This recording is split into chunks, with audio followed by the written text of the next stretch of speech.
कहानी की शुरुआत एक भव्य ग्रैंड ऑक्शन से होती है। चमचमाती रोशनी, सूट वूट पहने अमीर लोग और स्टेज पर खड़ी 1937 मॉडल की एक लेजेंडरी बुगाटी, जिसके बारे में ऑक्शनियर ऐलान करता है कि पूरी दुनिया में इसके सिर्फ 2 ही मॉडल मौजूद हैं। बोली $30 मिलियन से शुरू होती है, 32 मिलियन, 34 मिलियन और देखते ही देखते माहौल गर्म हो जाता है। भीड़ के बीच बैठा एक शांत लेकिन खतरनाक शख्स जैक अपने बॉस से फोन पर बात करता है और आखिरकार $41 मिलियन की फाइनल बोली लगाकर इस अनमोल कार को जीत लेता है। सबकी नजरें उसी पर टिक जाती हैं, लेकिन असली खेल अब शुरू होने वाला होता है। दूसरी तरफ 2 सौतेले भाई एंड्रयू और गैरेट, जो प्रोफेशनल कार चोर हैं, जैक का इंतजार कर रहे होते हैं। दोनों लग्जरी और सुपर कार्स के दीवाने हैं और दुनिया की कई बेशकीमती कारें चुरा चुके हैं। एंड्रयू गैरेट से नाराज है क्योंकि गैरेट की गर्लफ्रेंड पिछली रात उनकी एक गाड़ी लेकर भाग गई थी। फिर भी आज का टारगेट साफ है, वही 1937 की बुगाटी। जैसे ही जैक का ट्रक उस सुनसान रास्ते पर नजर आता है, एंड्रयू पहचान जाता है कि शिकार आ चुका है। प्लानिंग एक्टिव हो जाता है। गैरेट अपनी कार ट्रक के करीब लाता है और एंड्रयू रस्सी के सहारे ट्रक पर छलांग लगा देता है। लैंडिंग गड़बड़ा जाती है, वह फिसलता है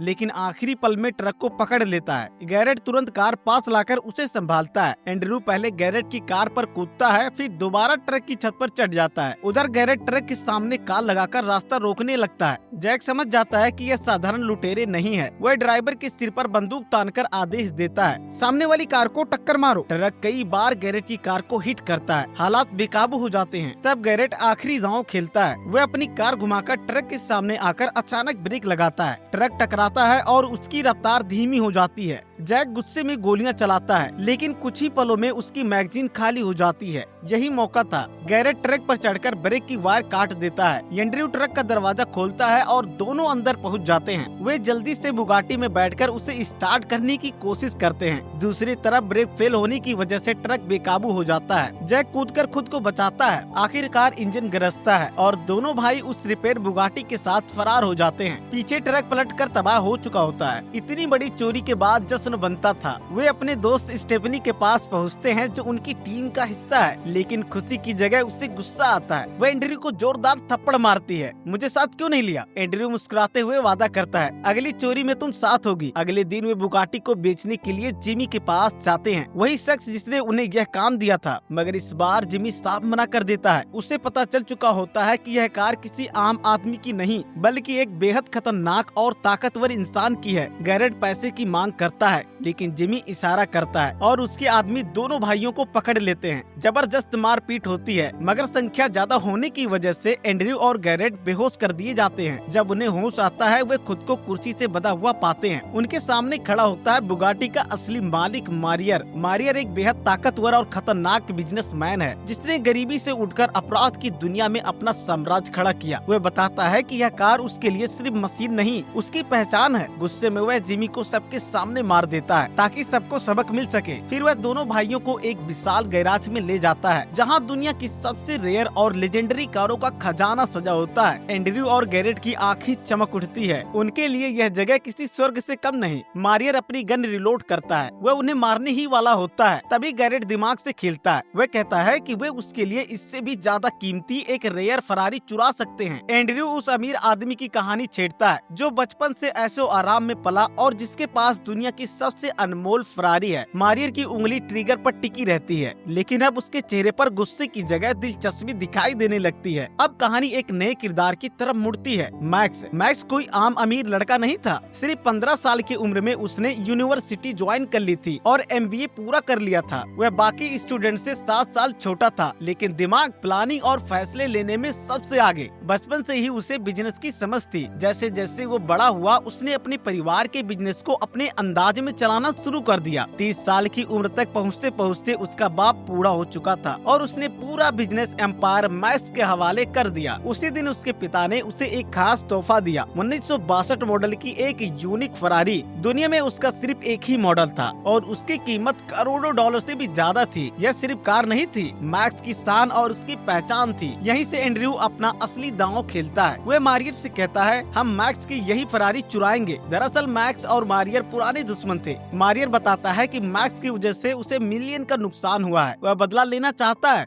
लेकिन मानता है कि मैक्स की कार चोरी करना नामुमकिन है। गैरेट आत्मविश्वास से कहता है, बस एक मौका दीजिए, 1 हफ्ते में फरारी आपके सामने होगी। मारियर कुछ पल सोचता है, फिर उन्हें सिर्फ 7 दिन देता है। शर्त साफ थी, 1 हफ्ते में कार नहीं लाई तो मौत तय है। इसके बाद मारियर के आदमी दोनों भाइयों को पानी में फेंक देते हैं। किसी तरह वे बाहर निकलते हैं। गैरेट परेशान है, 7 दिन में इतनी बड़ी चोरी कैसे? एंड्रयू गंभीर होकर कहता है, यह करनी ही होगी और यह मेरी आखिरी चोरी होगी। वह बताता है कि वह स्टेफनी से शादी करना चाहता है और इसके बाद सब छोड़ देना चाहता है। गैरेट मानने को तैयार नहीं। उसके लिए चोरी सिर्फ काम नहीं, जिंदगी है। जब वे घर लौटते हैं, स्टेफनी नाराज मिलती है। पूरा दिन इंतजार करने के बाद भी एंड्रयू गायब था। गैरेट उसे सब सच बता देता है, मारियर की धमकी और फरारी की चोरी। स्टेफनी एकदम फैसला लेती है, जब हमारे पास 1 हफ्ता है तो मैं भी इस प्लान का हिस्सा बनूंगी। वह अपनी दोस्त डेवन का नाम सुझाती है, एक बेहद चालाक और खूबसूरत पॉकेटमार जो लोगों की जेबें ऐसे साफ करती है कि पुलिस तक परेशान है। स्टेफनी और डेवन पहले भी कई बार साथ काम कर चुकी थी। डेवन टीम ज्वाइन करने के लिए तैयार हो जाती है। गैरेट तो पहली नजर में ही उस पर फिदा हो जाता है। अब उन्हें एक एक्सप्लोसिव एक्सपर्ट चाहिए था। वे लन नाम के आदमी से मिलते हैं जो कुछ ही पलों में पूरा घर उजाड़ सकता था। वह भी टीम में शामिल हो जाता है। फिर 4 प्रोफेशनल रेस ड्राइवर को जोड़ा जाता है। टेस्ट लिया जाता है, ड्राइविंग, कंट्रोल, स्पीड सब पास। टीम तैयार थी।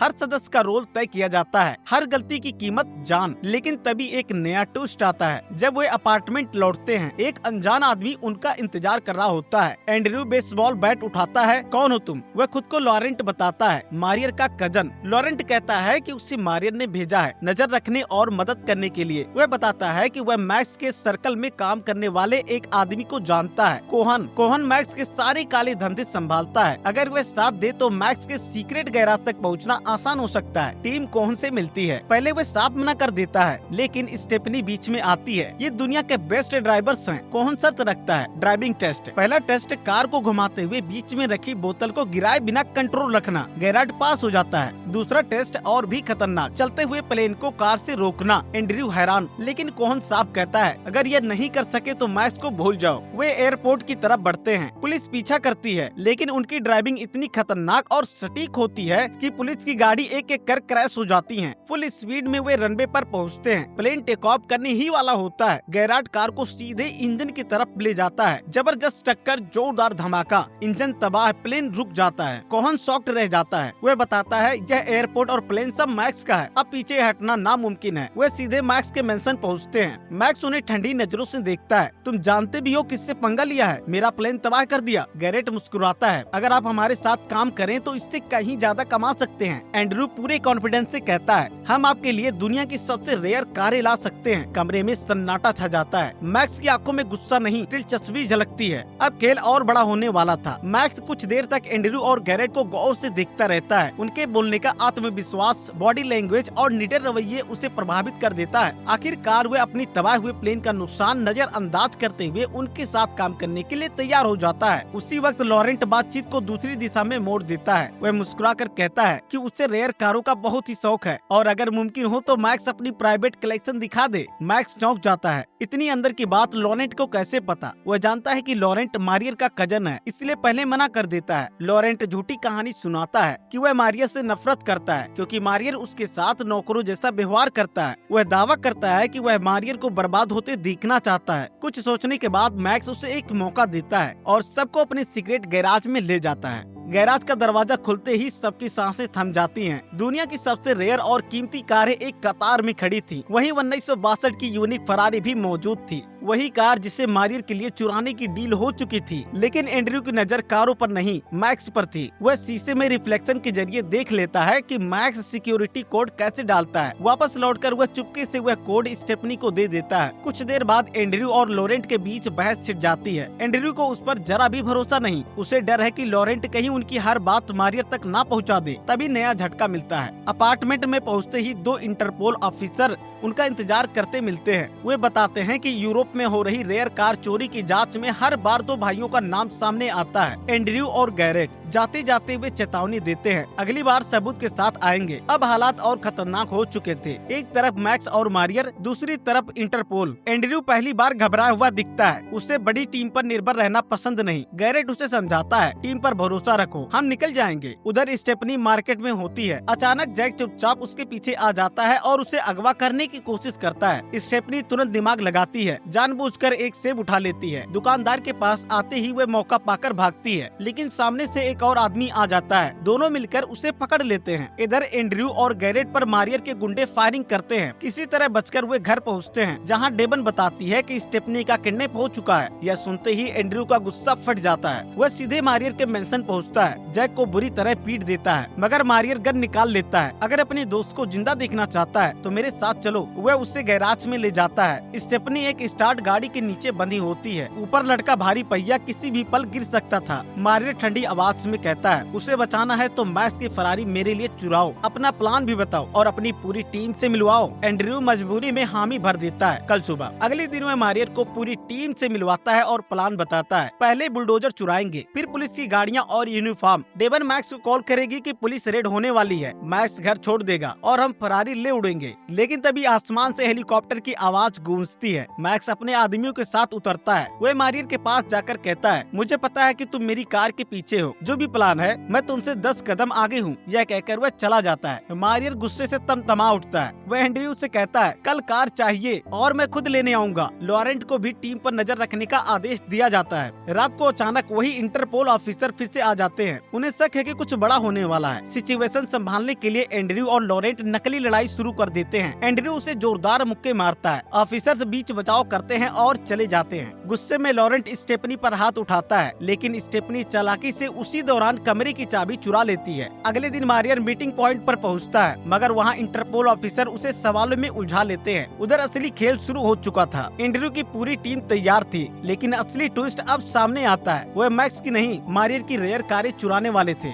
दरअसल एंड्रयू और मैक्स के बीच गुप्त डील हो चुकी थी। यह पूरा खेल मारियर को जाल में फंसाने के लिए था। टीम बस में बैठकर मारियर के मेंशन की तरफ बढ़ती है। इसी दौरान स्टेफनी चाबी से कमरे से बाहर निकलती है। धीरे धीरे सिक्योरिटी रूम तक पहुंचती है। सिस्टम हैक करती है। उसे पता है टीम रास्ते में है। वह इमरजेंसी अलार्म ऑन कर देती है। गार्ड को लगता है कि कोई अंदर घुस आया है। पूरा मेंशन अफरा तफरी में डूब जाता है और इसी अफरा तफरी के बीच सबसे बड़ी चोरी शुरू होने वाली है। इमरजेंसी अलार्म बजते ही मारियर के गार्ड पूरे मेंशन में फैल जाते हैं। हर कमरा, हर गलियारा, हर कोना चेक किया जाने लगता है। इसी अफरा तफरी का फायदा उठाकर स्टेफनी चुपचाप सिक्योरिटी रूम से निकलती है और पीछे के रास्ते से बाहर पहुंचती है। उसी पल एंड्रयू और उसकी टीम भी मेंशन के बाहर पहुंच चुकी होती है। स्टेफनी अंदर से मेन गेट खोल देती है और पूरी टीम बिजली की रफ्तार से अंदर घुस जाती है। लन बिना एक सेकंड गवाए गैराज के दरवाजे पर चार्ज सेट करता है। 3, 2, 1 जोरदार धमाका। लोहे का भारी दरवाजा हवा में उछल जाता है। टीम सीधे अंदर घुसती है और मारियर की सारी रेयर कार स्टार्ट करके बाहर निकलने लगती है। इससे पहले कि गार्ड कुछ समझ पाते, काफिला निकल चुका होता है। मारियर के आदमी पीछा करने के लिए अपनी गाड़ियों की तरफ भागते हैं, लेकिन उन्हें क्या पता, लन पहले ही उनकी कारों में बम फिट कर चुका है। जैसे ही लन रिमोट दबाता है, एक के बाद एक धमाके, सारी गाड़ियां धुएं और आग में तब्दील हो जाती हैं। टीम सुरक्षित निकल जाती है। उधर मारियर मीटिंग पॉइंट पर नकली इंटरपोल ऑफिसर के सवालों में उलझा होता है। जब वह कोई जानकारी नहीं देता तो वे उसे पकड़ने की कोशिश करते हैं। तभी मारियर को शक हो जाता है, ये असली इंटरपोल नहीं है। वह जैक को इशारा करता है। फायरिंग शुरू हो जाती है। एक ऑफिसर के कंधे में गोली लगती है। इधर अफरा तफरी में मारियर वहाँ से भाग निकलता है। अब उसे साफ समझ आ चुका होता है, एंड्रयू ने उसे धोखा दिया है। हाईवे पर तेज रफ्तार कारों का काफिला दौड़ रहा होता है। अचानक एंड्रयू अपनी कार रोकता है, स्टेफनी की तरफ देखता है। क्या तुम मुझसे शादी करोगी? ऐसे हालात में भी स्टेफनी मुस्कुरा देती है। हाँ, रोमांस का वो छोटा सा पल खत्म होते ही पीछे से मारियर की गाड़ी नजर आती है। एंड्रयू तुरंत टीम को 2 हिस्सों में बांट देता है ताकि मारियर कंफ्यूज हो जाए, लेकिन मारियर और लॉरेंट सिर्फ एंड्रयू के पीछे पड़ जाते हैं। एक लंबी और खतरनाक चीज शुरू होती है। लॉरेंट एंड्रयू के बिल्कुल करीब पहुंच जाता है। वह गोली चलाने ही वाला होता है कि अचानक उसकी कार सामने से आ रहे ट्रक से टकरा जाती जाती है। भयानक टक्कर, भीषण धमाका, लॉरेंट की कहानी वहीं खत्म हो जाती है। एंड्रयू लन को सिग्नल देता है, प्लान भी तैयार, सभी कारें फुल स्पीड में ब्रिज की तरफ बढ़ती हैं। ब्रिज पर पहुंचते ही लन विस्फोटक फेंकता है। धमाका थोड़ा जल्दी हो जाता है, ब्रिज दरकने लगता है और एंड्रयू अभी उस पर ही होता है। पूरी फोकस और मैक्सिमम स्पीड, आखिरी सेकंड में वह ब्रिज पार कर लेता है। पीछे पूरा ब्रिज ढह जाता है। मारियर जब वहाँ पहुँचता है तो टूटा हुआ रास्ता देखकर गुस्से में पागल हो जाता है। वह दूसरा रास्ता पकड़ता है। एंड्रयू और गैरेट टीम के साथ सिटी पहुँचते हैं और सीधे पोर्ट की तरफ बढ़ते हैं, लेकिन एंट्रेंस पर मारियर फिर सामने आ खड़ा होता है। एंड्रयू बाहर निकलकर दूर से चिल्लाता है, गेम ओवर, मगर मारियर सुनने को तैयार नहीं। वह पूरी रफ्तार से कार उनकी तरफ मोड़ देता है। तभी अचानक एक बस आकर उसकी कार को जबरदस्त टक्कर मारती है। कार पलटती है, धमाका और पानी में गिर जाती है। मारियर का अंत। बस से उतरती है डेवन। वह गैरेट की तरफ देखती है और अपने दिल की बात कह देती है। गैरेट भी मुस्कुराकर उसका हाथ थाम लेता है। टेन सभी कारों को कार्गो शिप में लोड करती है। मिशन सफल। अब सच सामने आता है, वे दोनों इंटरपोल ऑफिसर शुरू से एंड्रयू के साथ थे और उससे भी बड़ा ट्विस्ट, मैक्स भी इस पूरे खेल का हिस्सा था।